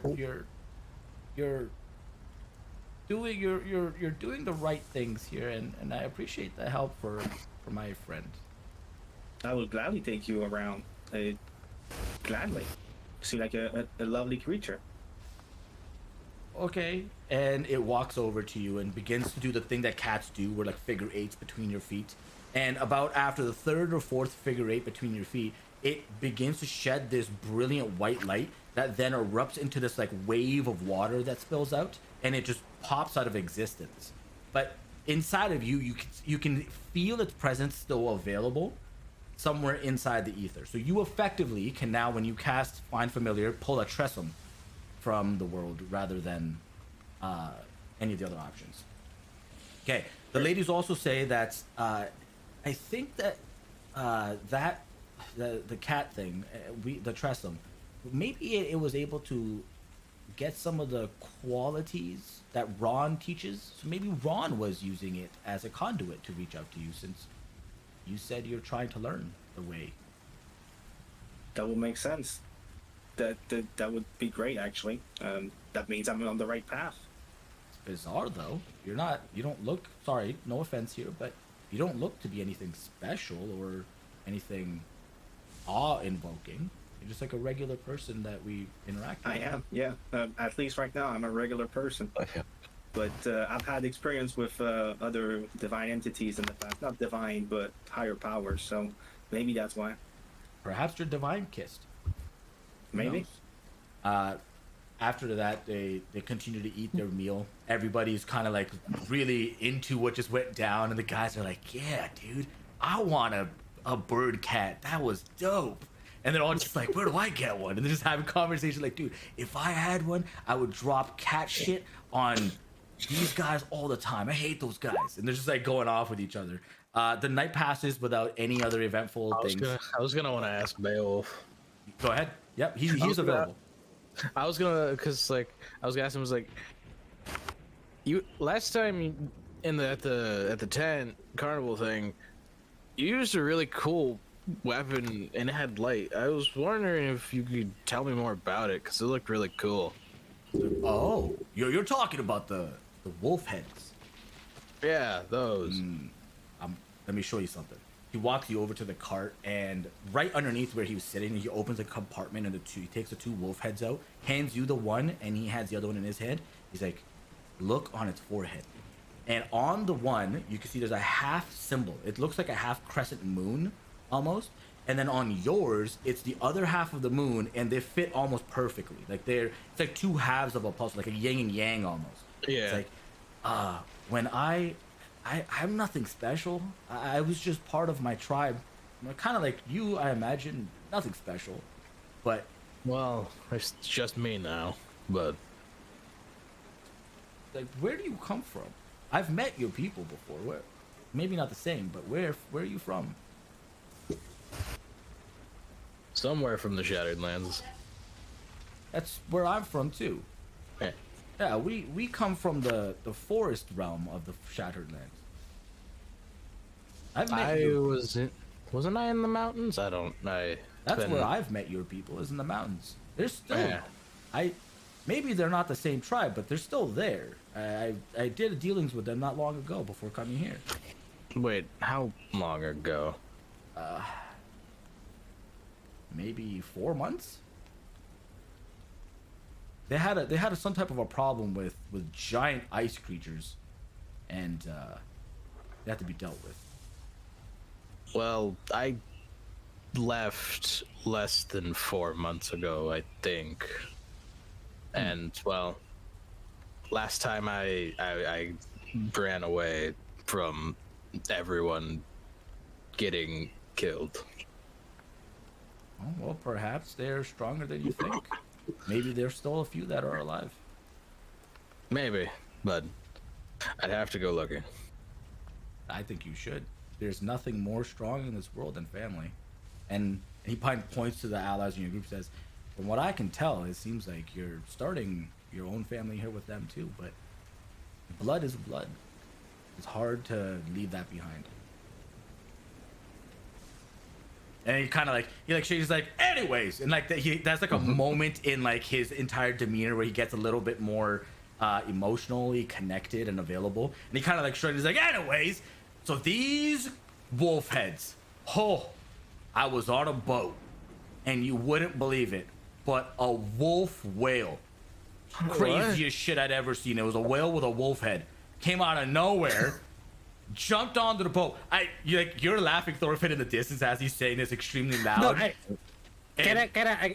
I'm kind of laughing because with my background, like I've heard and kind of seen a few of those. Okay, You you kind of chuckle, but he hears her. He's like, I sounds insane, but I promise you, 2 wolf whales. One to the left and one to the right. They jumped on board and they just started ripping my guys apart. It was crazy. And I was just a normal guy. And the closest thing to me was this like stick thing with like this 3 triangle symbol in it. I took it and I just beat the living crap out of these things and I cut their heads off. I was using them as a trophy.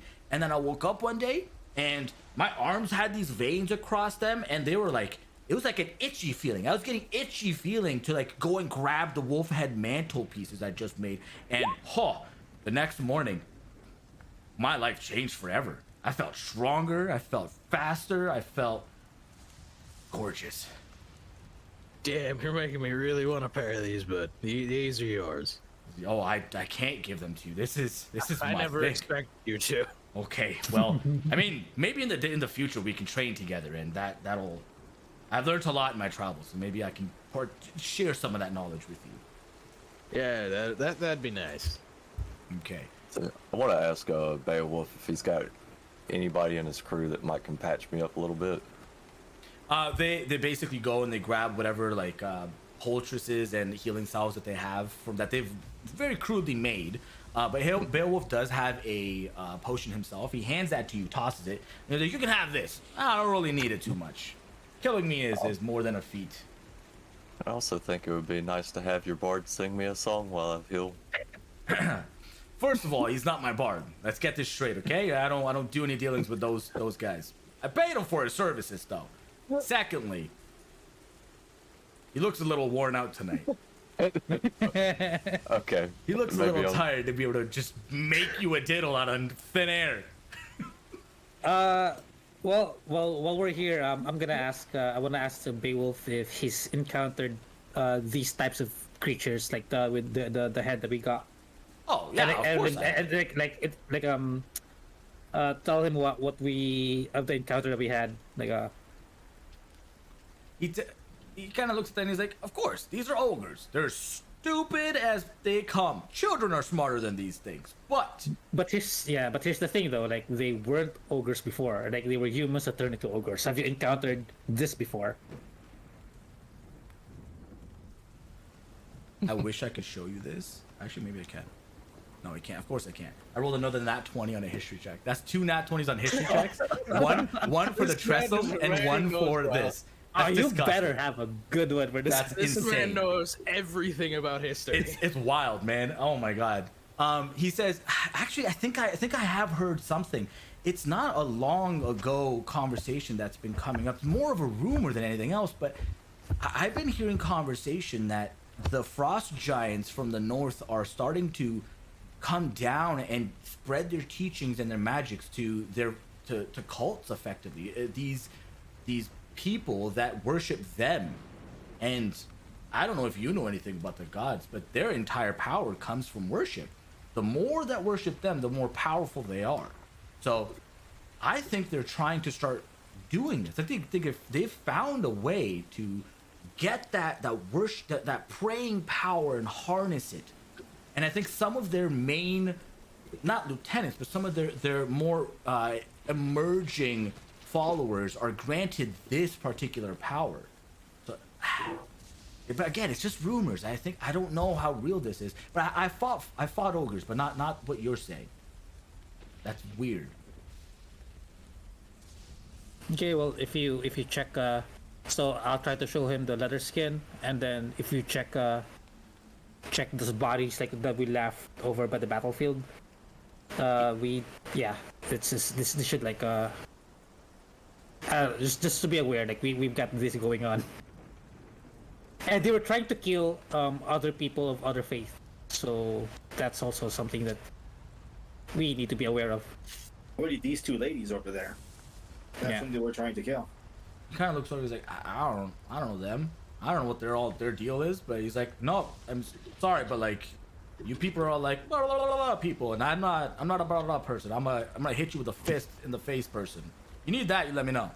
But and he just continues. He's like, well, he's looking at the leather skin, and he's like, if I had to say, like that looks like the symbol of the Jotun. That looks like the frost giant symbol to me.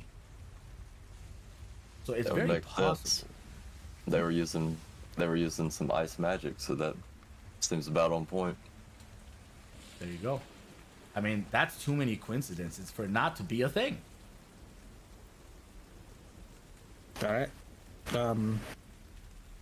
How close are we to the tower, and how far is the tower from Winterfur?